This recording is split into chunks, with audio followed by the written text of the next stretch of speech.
back to General Chemistry. Today we're going to continue talking about covalent bonds, but instead of talking about it from the Lewis perspective, we're going to take this back to talking about the quantum mechanics model. So bringing in some more realistic explanations for bonds. So what does reality look like? And as always, reality is a little bit messier. It's a little bit more difficult. So problems with the Lewis theory. So the Lewis theory was actually developed prior to quantum mechanics even being a thing, prior to quantum mechanics being developed. But it was such a great model that even in the light of quantum mechanics, the Lewis theory actually worked really well. So it gives us kind of a good starting point, and it fits the valence bond theory very well. So they go hand in hand. But of course, there are some limitations to it. So for example, the Lewis theory predicts trends in properties, but it doesn't really give us good numerical predictions. So we saw this when we were talking about like bond length and bond strength. When we were looking at resonance structures, the Lewis didn't really offer a great explanation for that. When we're talking about bond angles and things like that, it doesn't give us good numbers, so it's more theoretical. It gave us a good approximation for bond angles, but again, looking at dots and lines doesn't give us a good indication of the actual bond angle. And a lot of times it's a little bit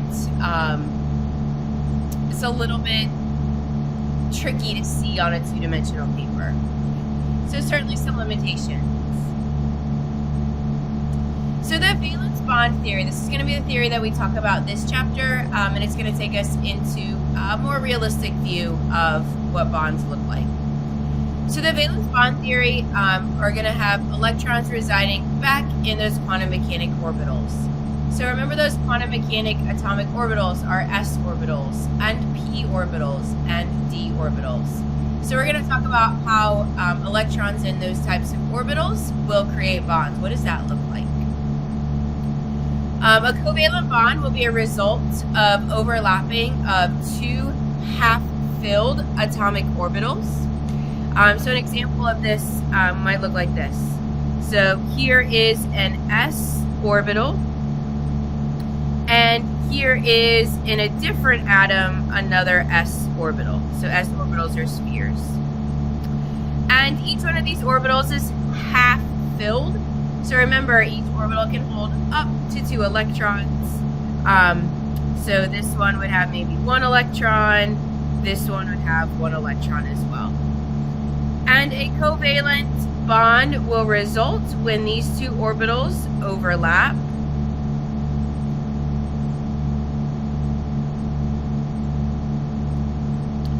And during that overlapping process, we see that the electrons are shared. So this is how we define a covalent bond.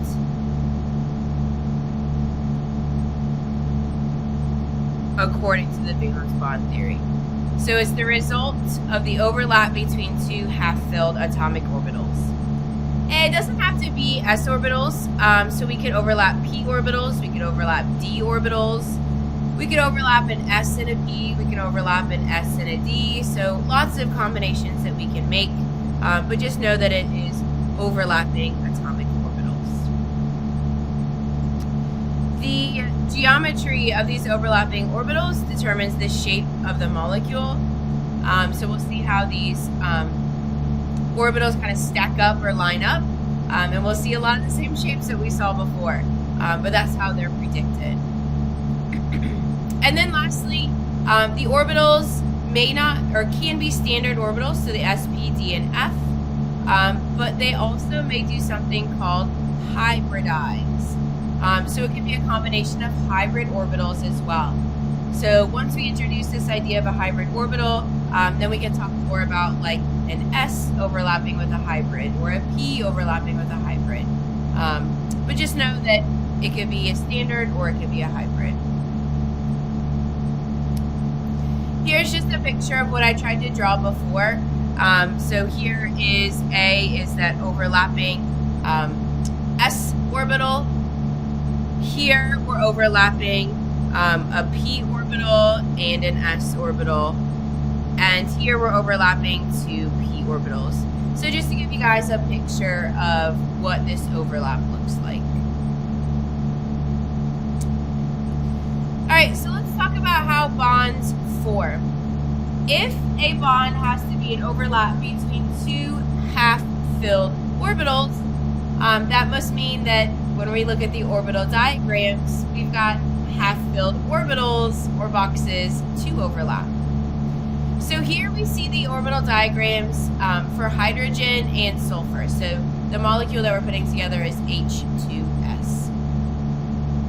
So if I look at the orbital diagram for hydrogen, his electrons are in the 1s orbital, and he's only got 1 electron there. So boom, half-filled orbital.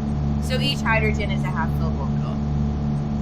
If I look at the orbital diagram for sulfur, we see that the valence electrons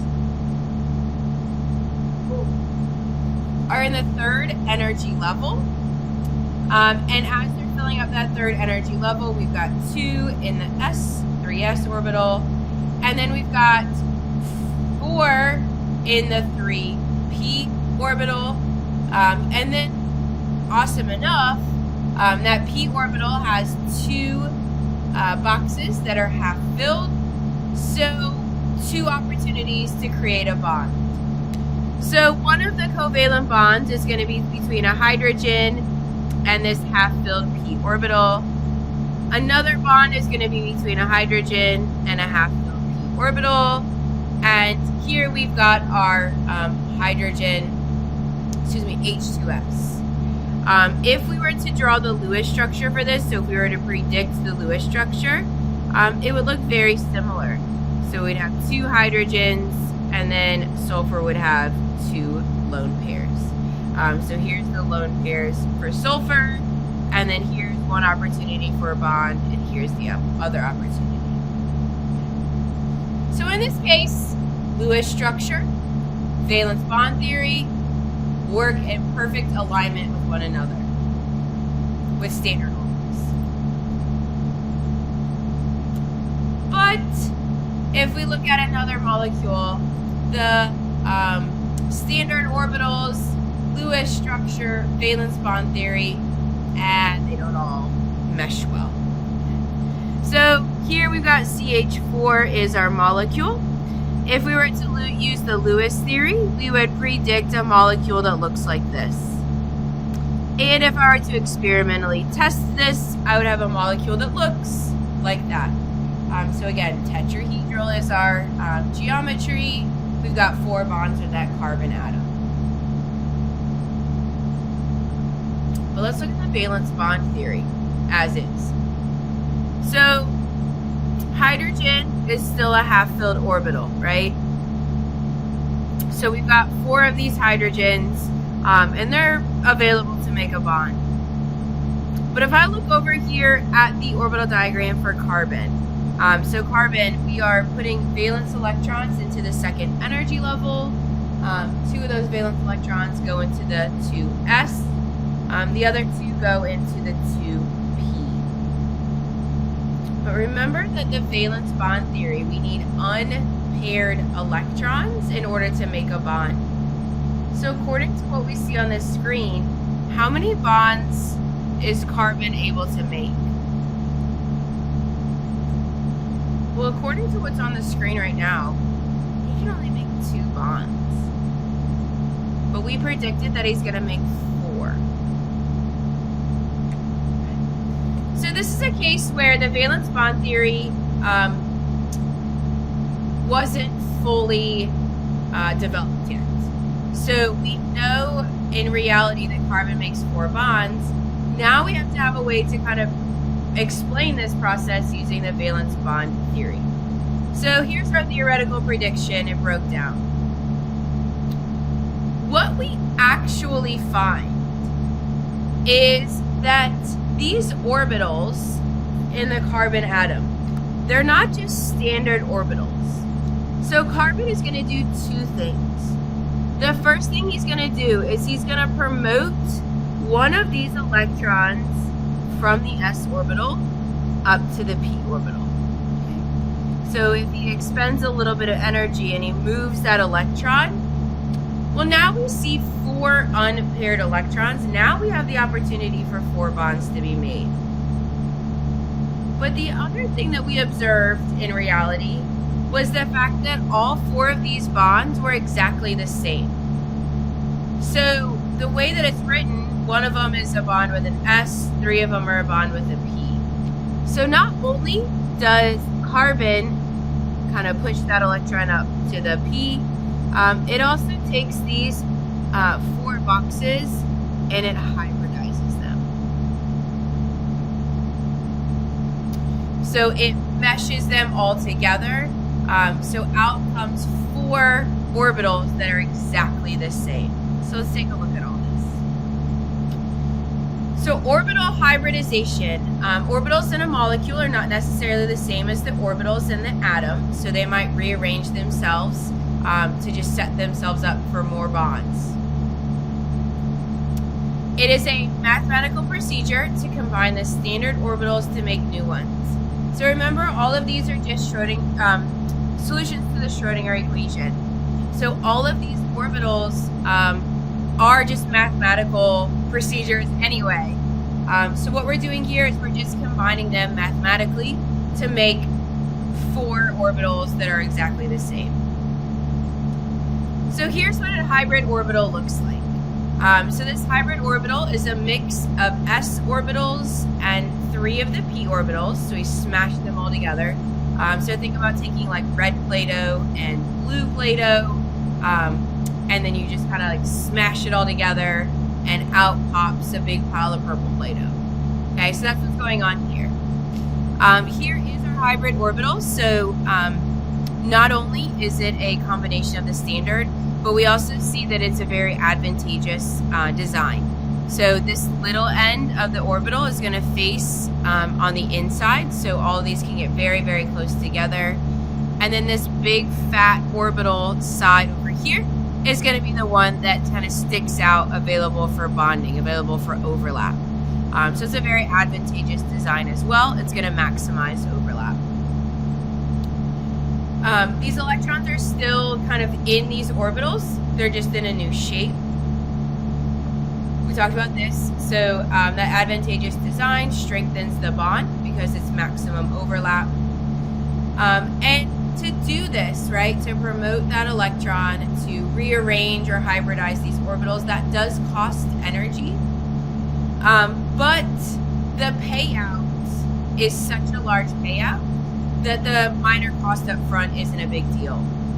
So if we can hybridize and we can make more bonds and stronger bonds, that's going to result in a huge energy payout. So hybridizing or making these new orbitals is actually going to be very beneficial. We're going to have a net gain of energy by doing that. So here's what that hybridization process looks like. So we take an s orbital, in this case, and 3 of the p orbitals. We combine them to make the new orbital. So just some general truths about these hybrid orbitals. So the number of standard orbitals that come together is going to be the number of hybrid orbitals that come out on the other side. So just click back here.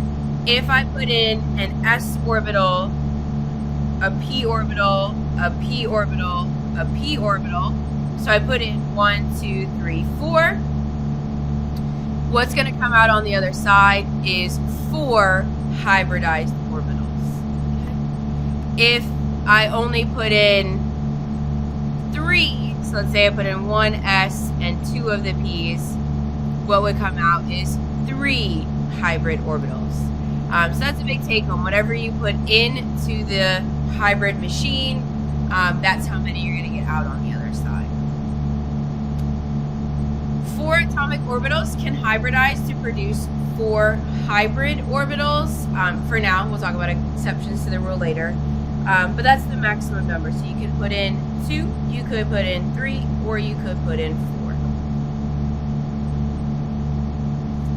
So here is that process, that picture. So here's what carbon does. He takes his 2s orbital, he takes each of his 2 p orbitals, he meshes them all together, and we get 4 orbitals that are exactly the same. Those 4 orbitals are now half filled, so now we have the opportunity to make 4 bonds.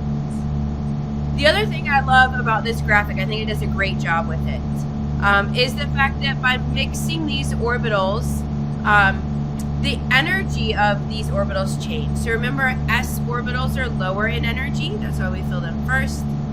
P orbitals are a little bit higher in energy, that's why they get filled second. Well, when we mix these 2 orbitals together, we're going to get hybrid orbitals that are somewhere in the middle on the energy level. So they're going to be, a little bit higher in energy than an s orbital, but they're going to be lower in energy than a p orbital. So I think this graphic does a nice job of depicting that for us. It's a slightly lower energy than the p. So we put in these 4 standard orbitals. We get out 4 hybridized orbitals. And now these hybridized orbitals are going to come together in a very familiar geometric arrangement.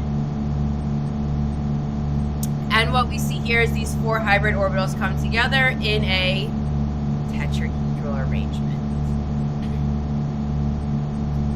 So let's bring this problem full circle before we look at other ones. So now we've got 4 hybridized orbitals for the carbon. Each of those hybridized orbitals are half filled.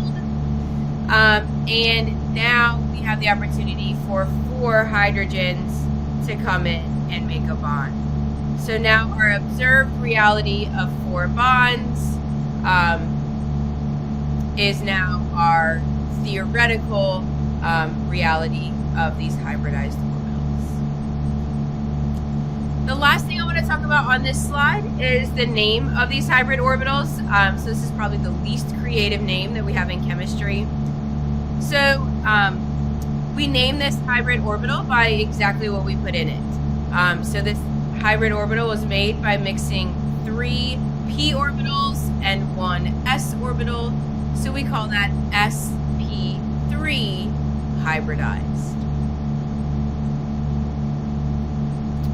And then another thing to note is this hybridization process. We don't necessarily have to use all the orbitals for making bonds. So our ammonia, this is NH3, he also does this sp3 hybridization, so uses his s orbital, 3 of his p orbitals, smashes them all together. But one of those hybridized orbitals is used for a lone pair. So he may have something like this. So that's used for a lone pair, it doesn't have to be used for a bond. I think that's where we're going to cut off. I will do another video talking about the other hybridizations, the other options, and then we'll talk about how am I going to assess you on this? How are we going to predict this without having to go through a whole huge analysis? So those videos are to come. I hope you guys found this helpful.